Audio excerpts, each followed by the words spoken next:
Sup, Nibbles? J-Dog back with another goddamn fucking interview. We got the asshole casserole himself of goddamn Dylan of fucking Cemetery Lust, Necrodrunks, and Headsplit, and what the fuck else do you do that I don't know about? Hemorrhoid is the new band. Hemorrhoid? Is Yeah. do I know about? Like, is it you put stuff out, or? It's like new. It's new, like how new? Like this year, just this year. Oh, so that's new. Yeah, Did you send anything to Hells? Did we trade? Did you send a Chasey Boy? No, I should send it to you, huh? Yeah, well, Chasey Boy sends the trades up. It's just death grind, disgusting shit. That's what Necrodrunks is pretty much, right? Yeah, but this is more like, I guess, less shit and, sex-related shit. It's more just like Dead Infection style. Shit, yeah. Oh, okay. Yeah. No, I would, hemorrhoid. Yeah, just one word. It's a good one-word name. It hasn't been used. Has never been. You looked it up, right? Yeah. Yeah. Oh, okay, sweet. No, I mean, I'll definitely check it out. I mean, as far as, well, no, you put it out. Dude, my favorite release, and I think you heard about it, that I think is the goddamn, motherfucker, am I drawing a blank? The grind disc about Blood Illusions. Melting Rot. Yeah, I love that shit, and you put it out. Yeah. And then, I got to know Aaron. Yeah. But it came in, and I'm like, yeah, usually, Dylan puts out stuff that I like, and I liked the cover and shit. And I put it out, and I instantly loved it. So is it kind of like that? 'Cause that's like Dead Infection Worship. It's kind of like it's a lot faster than that, actually. Oh, okay. Yeah, you might like it even more because it's kind of like almost Parisian speed, I guess. Speed. Wow, yeah. It's just really fast. Try to play as fast as possible. Yeah. But do the songs blur together then with the speed? Because sometimes that's the only. No, there's distinction. It's like a lot of people have said that it's like it'll be really fast, but there'll be like a memorable groove part in the middle or something like that. Kind of like Repulsion Horrifying. Yeah, sure. Yeah. One of all-time favorites. Oh shit! I didn't know you had a tattoo. I didn't realize you had that tattoo. First tattoo I ever got. It's funny because I'm not a big tattoo guy, and I got a couple. But I thought about would I get something else that would be on my possibility list. It's perfect. Yeah, it's perfect. Yeah. Timeless artwork. Yeah. That guy just walking from a fucking camera. You see these shit? A fucking canoe ass motherfucker. Who the fuck walks in front of a camera? Who pulls that shit? I mean, I didn't realize it's not some Steven Spielberg fucking production, but goddamn. Should have choke slammed his ass. Yeah, should just body slammed his ass on the fucking goddamn fucking camera. Goddamn Hulkamania style. What a fucking jerk. Next guy that pulls that shit, I'm calling his ass out. So you got Hemorrhoid, Cemetery Lust, Necrodrunks. That's it. That's enough, man. And then head split. Yeah, doing head split. That's And working a regular job too. Yeah, you do. What do you do? I assume that, or you told me that. What do you do? It's like we make the place I work for does airplane engine parts. So we make these giant, big parts and stuff. And the guitarist from Cemetery Lust also works there too. Oh, so you guys are buds. Yeah, check it out. Yeah. See the guy with the tattoos, the tall? No, that's the bass player, right? Okay, yeah. He actually worked there too, goddammit. Oh, okay. So I met him and I met Seth. Yeah. Because when they came up to me, I think Seth was kind of like maybe bummed. I got the bum face a little bit. Where he's like, "Hey, J-Dog," and I'm like, "Who are you?" "Yeah, I'm Seth." I was like, "Well, dude, I don't know, because I don't like." I don't know every band of every band I listen to. I only met Dylan. Yeah. So now it's just like, you didn't come up and say hi. So now we met. So now I remember you. Goddammit. He's a bodybuilding fanatic. Yeah, we talked a little bit about it. Yeah, he saw me. So we're talking a little bit about it. I was like, oh, cool. So usually if someone's in the metal and they like training, even just they don't have to be a bodybuilder, but they're in training. I definitely have more to talk about. Yeah. Like my buddy. You know Matt Future? Yeah, of course. He's here. Yeah. Well, he's here yesterday. He was here yesterday. Yeah. Is he here today? Not today. No. Yeah. So I came up, said hi, and shit like that. Hey, you gonna run for the cameraman? Yeah, thanks. Yep. And so it's good seeing fucking Matt. Dude, he's one of the best modern metal artists, I think. Oh, 100%. Yeah. 1,000%. No doubt about it. Yeah. I mean, he did the Blood Illusions, right? Yep. That's right. Yeah. And oh my god, he's done countless. He's done pieces for us. He did Cyanide. Yeah. He did Cyanide. Did tons of shit. Yeah, and he's a hoot to hang out with. He's a good guy. It's funny because like I remember talking to like my brothers, like Craig and even Don the Dead and shit. I'm like, do you know anyone that doesn't like Matt Future? Nobody at all. Yeah, I don't think so. I asked Craig, I was like, no joke, I was like, can you imagine Matt in a bad mood or just pissed off? I said, no, I cannot. Do you ever notice he's just always like an upbeat, like he's always like down. I hit him up actually when I was coming out here. I was like, hey, we're gonna be in town. He's like, oh fuck yeah, let's rage, man, let's rage. And shit. Yeah. Always good to go. Yeah. So as far as Headsplit, what would you say is your favorite release to date so far that you're the most happy about? That's a tough call. I mean, like, I did a lot of reissue or some stuff that's been for the first time on cassette. Did a lot of cassette stuff. Like the Hemorrhage Anatomical Inferno. Exactly. Dude, you want to excited up? That's cut you off. you inspired me. So that's my first Hemorrhage album that I heard. Yeah. My favorite Hemorrhage album. And yeah, that's our camera. If you can walk around, that'd be great. That's my favorite Hemorrhage album. Third album, because that was the first one I heard. Yeah. Heard it when it came. That was the most current one I was out. It was at Extreme Music, Brian Baxter's shop. Like, who the fuck is this? It sounds like General Surgery's Hemorrhage. So I picked it up right then and there.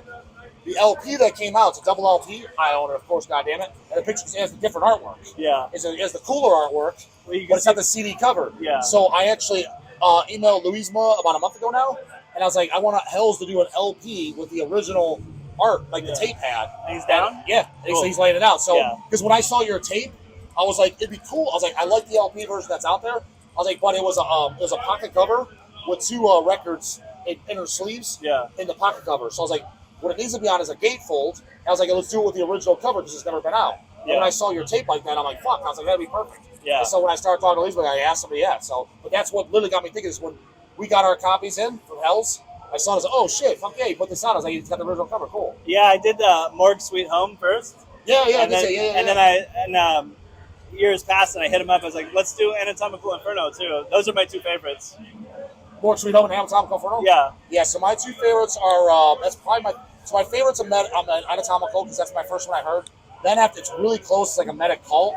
Morgue Sweet Home, I remember that when it just came out. Dude, that album is like incredible, I would say, yeah. Dude, Midnight Mortician's one of the greatest songs ever. Dude, that's a classic banger right 100%, yeah. So that's why I say on this, maybe you will too, MDF, if Hemorrhage plays next year, they're scheduled to. Yeah.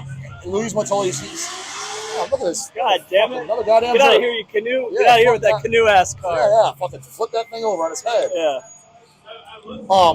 Luisma told me 80%. He's 80% confident that they'll be able to play. Yeah. In that case, as long as I know like 2 months in advance, I think I would definitely go.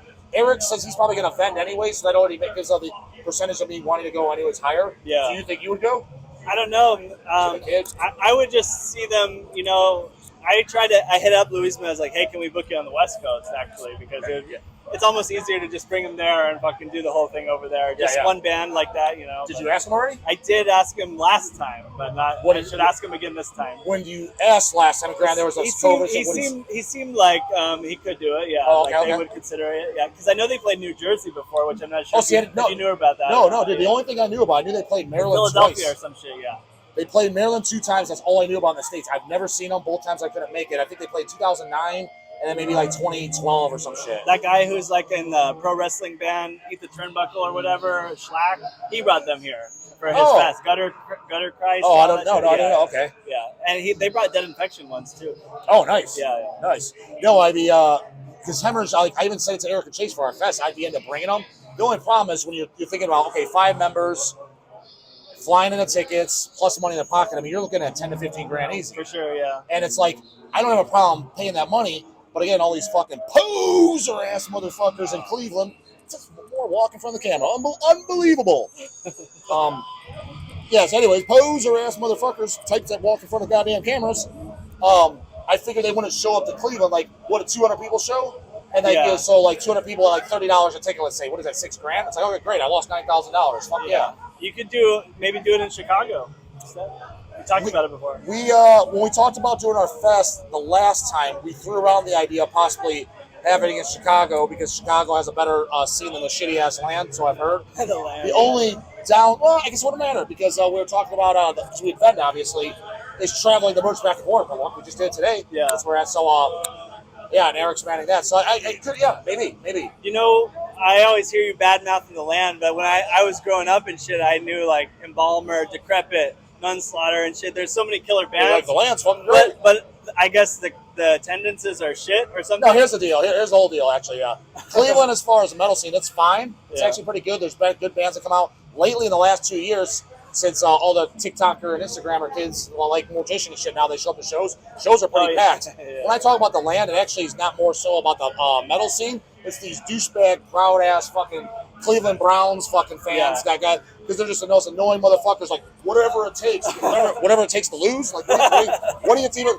Fuck you even talking about? I saw a couple people here with Static X shirts. I was like, why are you here? Wait, what? You don't fit the bill? Yeah, you don't fit the bill, dude. What the fuck are you doing here? Yeah. I don't think you fit the bill. You know that prank call, right? Yeah, of course. Well, because a few guys don't. I know, yeah. And even my buddy Brian, who was in Cleveland, he's older than me. Dude, more canoe shit. He's like, it's not the same. Actually, the land's looking pretty good compared to all these ass canoes. It's not the same kind of darkness and evil. Yes, not the same. Yeah. Well, my buddy Brian, he just listened to it. I was texting him. He lived in Cleveland for years, and now he's in Columbus. Yeah. Never heard it. Yeah. And he's like, oh, dude, this shit's gold. Dude, yeah, that's a classic. You should put that out on a picture disc or something. I have a CD with it on because there's a CD called The Original Prankster. Yeah. It has that, and he does other tracks. Yeah. And there's there's another one. He prank calls this Mark at the photo gallery. Oh, have you ever heard that? I haven't heard that one. And he's talking about his photos. So he's talking like a black guy again, right? He's like, yeah, I just got my photos. He's like, and they got white dudes with their dicks hanging out. He's like, we got a problem. He's like, dude, it's absolutely hysterical. Dude, that's definitely his second funniest one. But there's a disc of it, and I have it. Yeah. So there actually does exist on an audio. And I don't think those tracks exist on YouTube. I've never seen them. That's your homeboy from Mushroom Head. That is my homeboy. And I don't even know if I ever officially met the guy. Yeah. I actually kind of want to. I used to give Jim shit over the phone about that. I was like, yeah, that Mushroom Head man, dude. He's like, is it Johnny or what's his name? I don't fucking know, man. Do you know his name?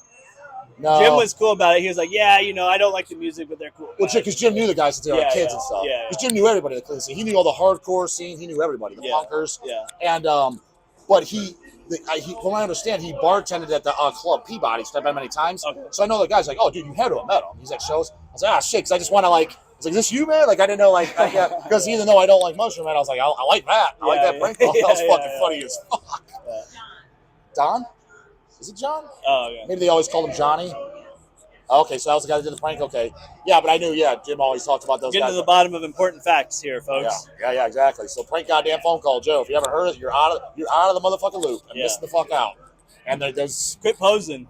Quit posing and probably wearing a Static X t-shirt. What else? Oh yeah, so I ask regularly too.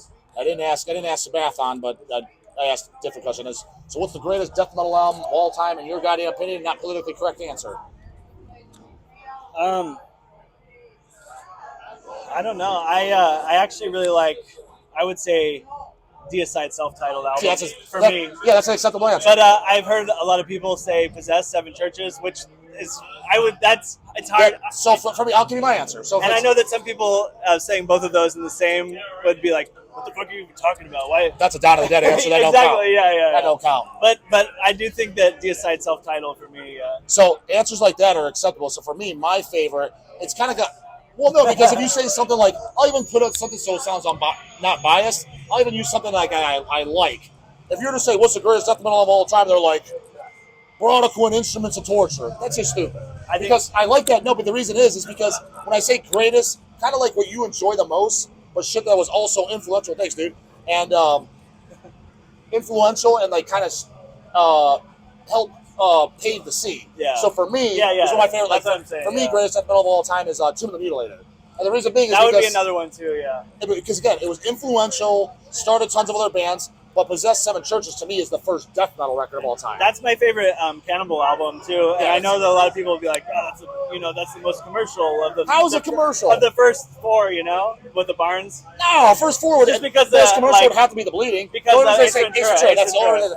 But I think like Cryptic Stench, that's like my favorite Cannibal. Dude, but the thing is like Tomb of the Mutilated. Those vocals are over the top, brutal. Yeah, it's got the blast. It's got. Don't give me this commercial shit. That sends all that fucking deathcore garbage shit on my stretcher. Everybody's too cult for their own good these days. And not to mention, I hate to break it to you, but a lot of the guys, because in the last few years, the hype is over a lot of the death metal bands. It's bands like Pestilence, Asphyx, Gorguts. I'm sorry, as far as extremity, Tomb of the Mutilated blows all those away. I agree. As far as pure extremity. I'm not saying you have to like them more, but Tomb of the Mutilated is way more shit. So you mean a commercial record? Get your head out of your ass. You look like a dumb fuck. All the Oregon dudes that came out here with me would agree also. We're all more fans of that, and less we all like Asphyx and, so do I. Pestilence. Yeah, I like them too.